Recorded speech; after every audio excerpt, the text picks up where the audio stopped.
That is our latest lecture, motion in the presence of a resistive force.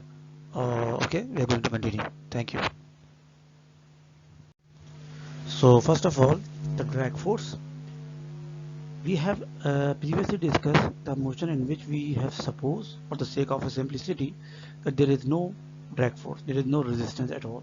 But in reality, that's not an issue, because there is a medium, and medium always apply the resistive force when you try to move within the liquid or fluid, and this motion cannot be independent of the drag force.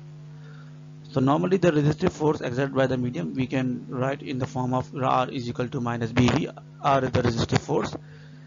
V is the velocity of a medium, of a particle inside the medium. When we increase the velocity, the resistive force also increases. You can already feel that if you are on a bike or in a vehicle and you try to speed up a little bit, so you have clearly seen that you have to face too much wind. Why?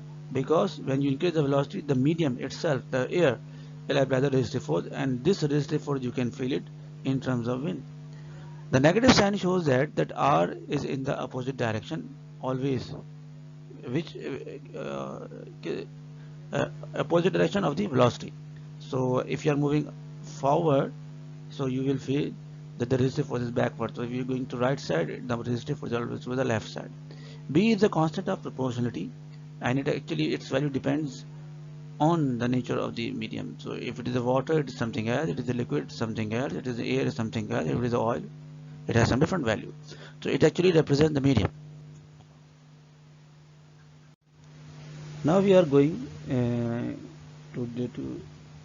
determine a mathematical expressions for a particle which is moving in the liquid or a medium, and this motion is not independent of the resistive force. So we have supposed a small sphere of mass m released from rest inside a liquid, and you can see in the next slide the figure. The force which is actually acting on the sphere is the resistive force, obviously, that is our goal, and it is equal to R minus B over V. The gravitational force which is equal to mg, and we have to draw a mathematical explanation. We suppose that this sphere acts as a particle, and we are going to draw a free body diagram.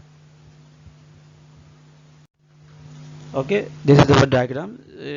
In first diagram you will see a beaker in which we drop a sphere which has a mass m. The sphere moves downward with the velocity v, and this sphere experiences two forces. One is the weight mg, and the other one is the resistive force because of the medium. In the second figure, I'll try to explain that after some time the velocity of the particle or sphere remains constant because of the resistive force when it is equal to the weight. So if we make a scale of 1 second, each 1 second you see in the first diagram there is a very small distance covered by a sphere, and the second the distance increase, the third second distance also increase, but after that, after 4 or 5 seconds, we have seen that the distance becomes constant. Why it is become constant? Because the velocity becomes constant, because the resistive force is equal to the weight and there is no acceleration at all. This velocity is known as terminal velocity. In the third diagram, we have draw a graph,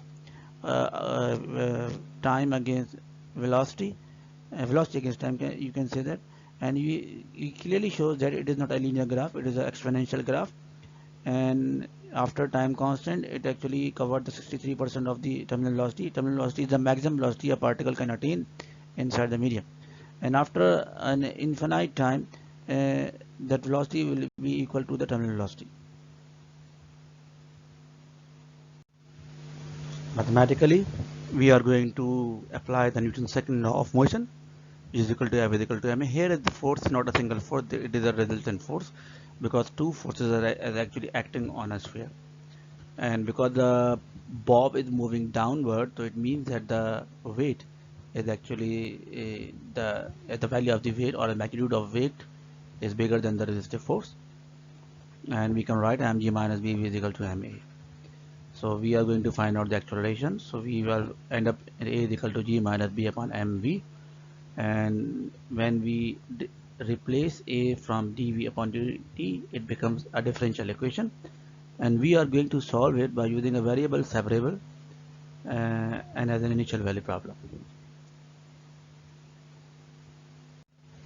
So here we end up by using a variable separable. We have gathered a variable v on left hand side and only left dt on the right hand side. So we are going to apply the ln formula for the integration, and it requires that the whole derivative of the denominator must be on the denominator. So when we take the derivative, we found that b upon m is missing, minus b1. So we multiply both sides by minus b upon m, and then we integrate it, and we will end up in ln g minus b upon mv is equal to minus b upon mt. Taking now we are going to take the exponential for both sides to eradicate the logarithm. So we are here g minus b upon m is equal to exponential minus b upon mt. Finally, for the uh, expression for the velocity, we have v is equal to mg over b 1 minus e minus b upon t. Here mg upon b is actually the terminal velocity, the maximum velocity a particle can have inside the velocity. So what is it? It is when the magnitude of the resistive force becomes equal to the weight, then acceleration tends to zero. In this situation, the speed of the particle is known as the terminal speed, which is known as vt.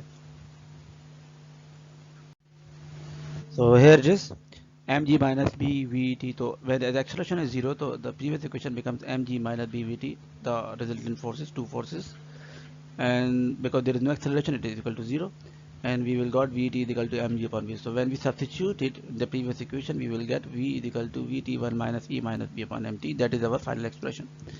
So if we put the t is equal to m upon b, then we have v is equal to vt1 minus 0.67 and v is equal to 0.63 vt, 63% of the terminal velocity. This m upon b value is known as the time constant. So there is our first sample problem. We drop a small sphere of mass 2 gram from rest in a vessel filled with oil, where it experiences a resistive force proportional to its speed. The sphere reached a terminal speed of 5 cm per second. Determine the time constant t and the time at which the sphere reached 90% of its terminal velocity. So here, first of all, you must understand that it is a CGS system, so we have to make it a MK system. Second thing, there is no value of b given. So what we have to do, we have the terminal velocity. So by using the terminal velocity equation, we will find the value of v. If we know the value of v, then by using the weight and the v, we can find the time constant. And what do you mean by 90% of the terminal velocity? It means 0.9 vt. So in the final expression, at this place of v, we will write 0.9 vt, and then we will solve it for the time t. That is your assignment, and it is looks like a difficult one, but it is not. In which we have a roller coaster car which has a mass of 500 kg and fully loaded with passengers. The path of the coaster from its initial point shown in the figure, the next slide, which include the point B only up and down motion as seen by the riders, with no motion to the left or right. So it's just an up and down. If the vehicle has a speed of 20 meters per second at the point A, what is the force exerted by the track on the car at this point? Second, we have to find what is the maximum speed the vehicle can have at point B and still remain on the track. Assume the roller coaster tracks at point A and B are parts of vertical circles of radius r1 and r2. The value of r1 is 10 meter and the r2 is 15 meter respectively. First of all, you have to understand it is an example of a Ferris wheel, and you already have an expression for at the top and the bottom. So what we have to do, we have to find out the normal, and by using that normal we can find out the whole value. The only thing which has to be changed is the value of the radius. Thank you. That is our today's lecture. Here you can see that roller coaster have here one vehicle, and we have two circles in the track. One has a radius r1, which is small circle, and you have to find out the normal at the bottom with the previous equation already studied in Ferris wheel. The second circle, which is a greater circle, which has a radius r2, which is greater than r1, we have to find out the normal at point B, which is at the top. So it is an easy equation, looks difficult, but it is easy.